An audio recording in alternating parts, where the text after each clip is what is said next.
I am asked to state plainly what I know of the progress of Miss Holcomb's illness and of the circumstances under which Lady Glyde left Blackwater Park for London. The reason given for making this demand on me is, that my testimony is wanted in the interests of truth. As the widow of a clergyman of the Church of England, reduced by misfortune to the necessity of accepting his situation, I have been taught to place the claims of truth above all other considerations. I therefore comply with a request which I might otherwise, through reluctance to connect myself with distressing family affairs, have hesitated to grant.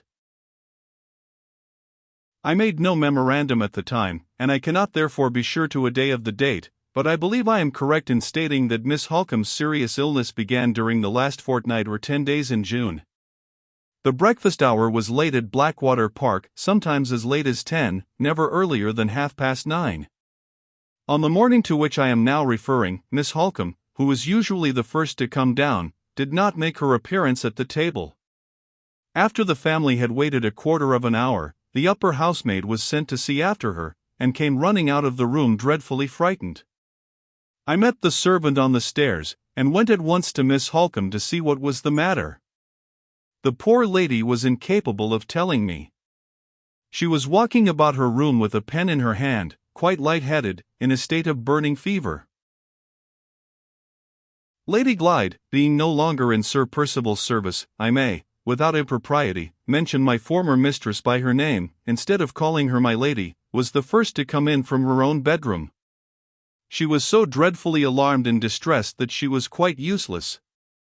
The Count Fosco, and his lady, who came upstairs immediately afterwards, were both most serviceable and kind. Her ladyship assisted me to get Miss Holcomb to her bed. His lordship the Count remained in the sitting-room, and having sent for my medicine chest, made a mixture for Miss Holcomb, and a cooling lotion to be applied to her head, so as to lose no time before the doctor came. We applied the lotion, but we could not get her to take the mixture. Sir Percival undertook to send for the doctor. He dispatched a groom, on horseback, for the nearest medical man, Mr. Dawson, of Oak Lodge. Mr. Dawson arrived in less than an hour's time.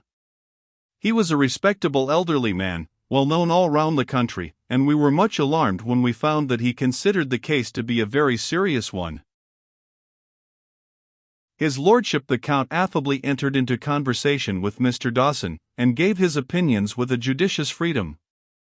Mr. Dawson, not over-courteously, inquired if his lordship's advice was the advice of a doctor, and being informed that it was the advice of one who had studied medicine unprofessionally, replied that he was not accustomed to consult with amateur physicians. The Count, with truly Christian meekness of temper, smiled and left the room. Before he went out he told me that he might be found, in case he was wanted in the course of the day, at the boathouse on the banks of the lake. Why he should have gone there, I cannot say. But he did go, remaining away the whole day till 7 o'clock, which was dinner time. Perhaps he wished to set the example of keeping the house as quiet as possible. It was entirely in his character to do so. He was a most considerate nobleman. Miss Holcomb passed a very bad night, the fever coming and going, and getting worse towards the morning instead of better. No nurse fit to wait on her being at hand in the neighborhood, her ladyship the Countess and myself undertook the duty, relieving each other. Lady Glyde, most unwisely, insisted on sitting up with us. She was much too nervous and too delicate in health to bear the anxiety of Miss Holcomb's illness calmly. She only did herself harm, without being of the least real assistance. A more gentle and affectionate lady never lived, but she cried, and she was frightened, two weaknesses which made her entirely unfit to be present in a sick-room. Sir Percival and the Count came in the morning to make their inquiries. Sir Percival, from distress, I presume, at his lady's affliction and at Miss Holcomb's illness, appeared much confused and unsettled in his mind. His lordship testified, on the contrary, a becoming composure and interest. He had his straw hat in one hand, and his book in the other, and he mentioned to Sir Percival in my hearing that he would go out again and study at the lake. "Let us keep the house quiet," he said. "Let us not smoke indoors, my friend, now Miss Holcomb is ill. You go your way, and I will go mine. When I study, I like to be alone. Good morning, Mrs. Michelson. Sir Percival was not civil enough, perhaps I ought in justice to say, not composed enough, to take leave of me with the same polite attention. The only person in the house, indeed, who treated me, at that time or at any other, on the footing of a lady in distressed circumstances, was the Count. He had the manners of a true nobleman, he was considerate towards every one. Even the young person, Fanny by name, who attended on Lady Glyde was not beneath his notice. When she was sent away by Sir Percival, his lordship, showing me his sweet little birds at the time, was most kindly anxious to know what had become of her, where she was to go the day she left Blackwater Park, and so on. It is in such little delicate attentions that the advantages of aristocratic birth always show themselves.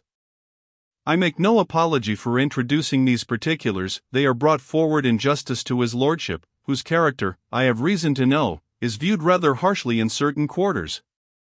A nobleman who can respect a lady in distressed circumstances, and can take a fatherly interest in the fortunes of an humble servant girl, shows principles and feelings of too high an order to be lightly called in question. I advance no opinions, I offer facts only. My endeavor through life is to judge not that I be not judged. One of my beloved husband's finest sermons was on that text.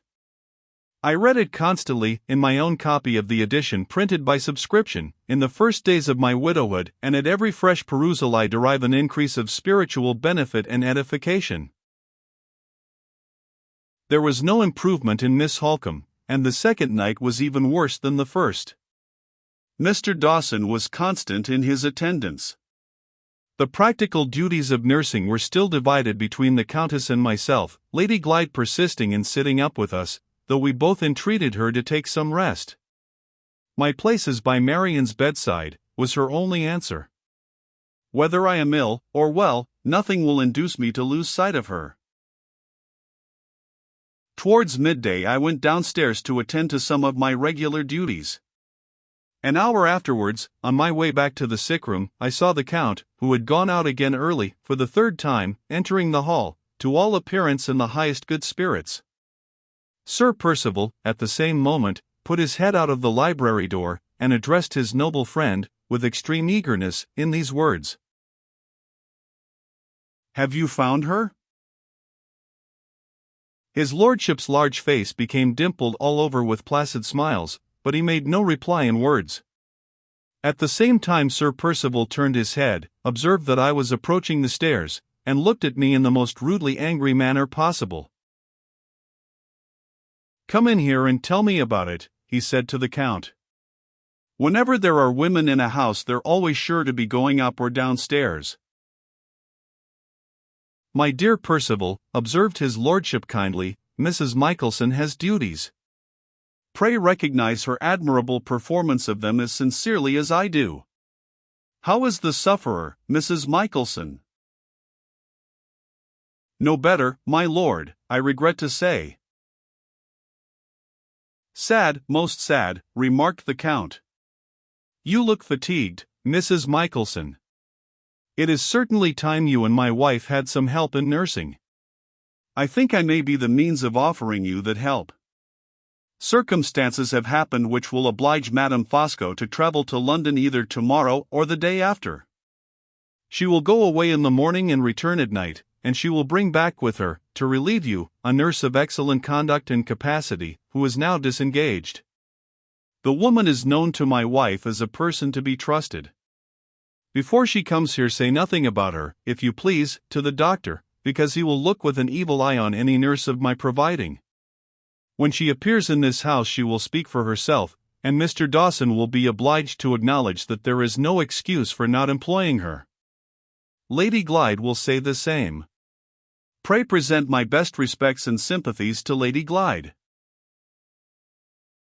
I expressed my grateful acknowledgments for his lordship's kind consideration. Sir Percival cut them short by calling to his noble friend, using, I regret to say, a profane expression, to come into the library, and not to keep him waiting there any longer. I proceeded upstairs. We are poor erring creatures, and however well established a woman's principles may be, she cannot always keep on her guard against the temptation to exercise an idle curiosity. I am ashamed to say that an idle curiosity, on this occasion, got the better of my principles, and made me unduly inquisitive about the question which Sir Percival had addressed to his noble friend at the library door. Who was the Count expected to find in the course of his studious morning rambles at Blackwater Park? A woman, it was to be presumed, from the terms of Sir Percival's inquiry. I did not suspect the Count of any impropriety, I knew his moral character too well. The only question I asked myself was, had he found her?